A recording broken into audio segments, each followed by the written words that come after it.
Bonjour à toutes et tous, j'espère que vous allez bien. Je vais faire un petit retour sur un matinal des traders que j'anime désormais tous les matins dès 8 heures. Si ça vous intéresse, vous trouverez le lien sous cette vidéo. Deux éléments clés sur lesquels j'insiste depuis 2 semaines maintenant. J'attendais bien évidemment une baisse de volatilité par rapport aux journées précédentes où nous avions eu une forte directionnalité à la hausse. La volatilité, je vous rappelle, c'est évidemment une mesure du risque, mais pour les day traders, c'est bien évidemment ce qui nous intéresse, c'est l'amplitude de la journée. Et c'est quoi l'amplitude de la journée lorsqu'on est un day trader? C'est tout simplement la taille du terrain sur lequel nous travaillons. Je vais vous montrer un trade qui a pu être réalisé grâce au plan de trading présenté dans la matinale des traders. La première chose, lorsque je trade, toujours la même chose, je vais repérer une configuration GTS, en l'occurrence ici une configuration que l'on appelle un B au fail, c'est tout simplement une fausse cassure haussière, un bull trap potentiel. Ce type de figure est facile à repérer bien évidemment, la difficulté va être d'utiliser le bon timing car là vraiment il y a de nombreux pièges. J'ai énormément travaillé sur cette stratégie pour l'améliorer au fil des années. Une stratégie que je travaille depuis maintenant plus de 20 ans, mais vraiment avec la méthode GTAS et notamment, comme vous allez le voir ici même, avec le BSI moyen terme, je valide lorsque mon BSI moyen terme devient rouge tout simplement. C'est extrêmement simple, mais c'est surtout extrêmement précis. Avant GTAS, j'avais beaucoup d'entrées possibles et du coup, il y avait beaucoup de possibilités pour que je me trompe et surtout que je ne sois pas régulier dans la manière de rentrer dans cette configuration. Le point 2, bien évidemment, ici, je vais placer mon stop loss, mais ça, vous le savez, j'y reviens pas, vous êtes tous des traders sérieux. Si vous êtes là, on n'ouvre jamais une position sans connaître à l'avance le risque que l'on engage. La suite sur ce trade est très intéressante puisqu'on a eu en fait une deuxième stratégie autour du nuage que connaissent bien tous les traders qui ont suivi le cycle de webinaire ou tous ceux qui ont suivi les formations GTAS. C'est vraiment une stratégie assez redoutable justement puisqu'elle indique la mise en place d'une dynamique. Et là, c'est exactement ce qui se passe. On a vu une première phase baissière, un premier pullback dans le nuage et on voit bien qu'à la suite de ce signal, on a vraiment une accélération très forte. Et le cinquième point sur lequel je veux insister, c'est que le BSI Line que nous avons ici encadre parfaitement bien les cours. C'est vraiment un stop révolutionnaire.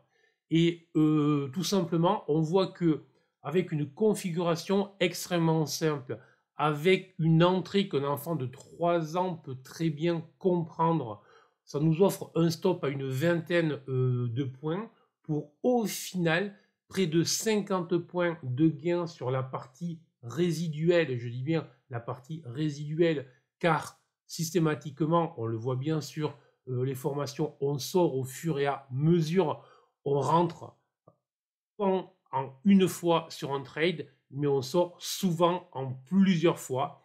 Ensuite, c'est fonction des stratégies que l'on utilise. Et enfin, donc au final,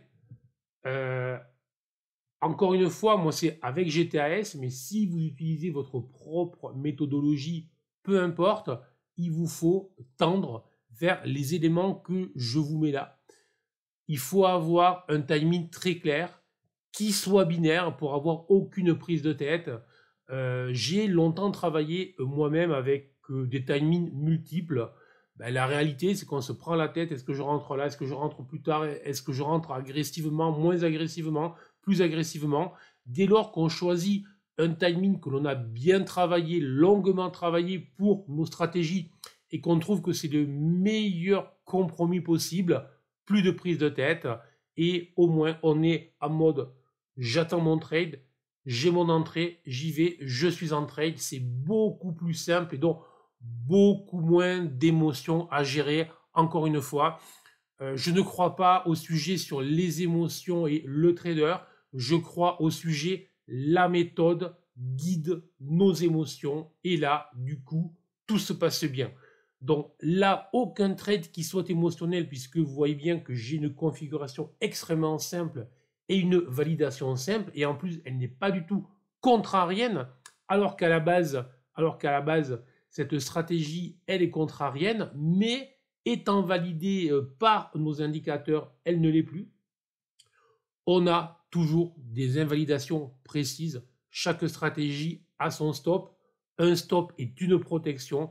Un stop n'est pas une menace. Un stop n'est jamais une agression. Ne jamais avoir peur de son stop, bien évidemment. Mais là aussi, on le comprend très vite. Donc, ce n'est pas la peine de se dire que le problème du trader est un problème psychologique. Le problème du trader est un problème de méthodologie précise.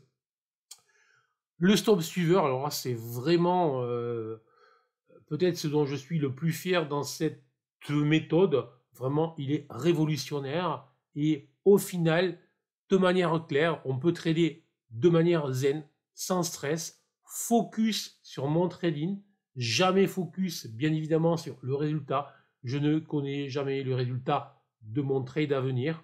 Donc, toujours zen lorsque je trade. Et dans tous les cas, GTAS est un apport très important.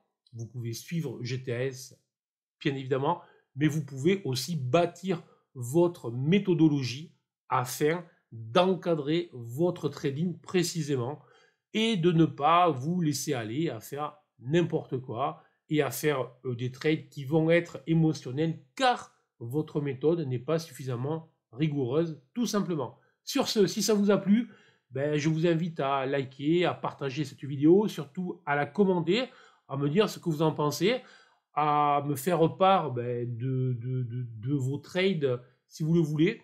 Et si vous voulez me suivre donc tous les matins dès 8h dans la matinale, je vous attends et je vous dis à très bientôt. À ciao.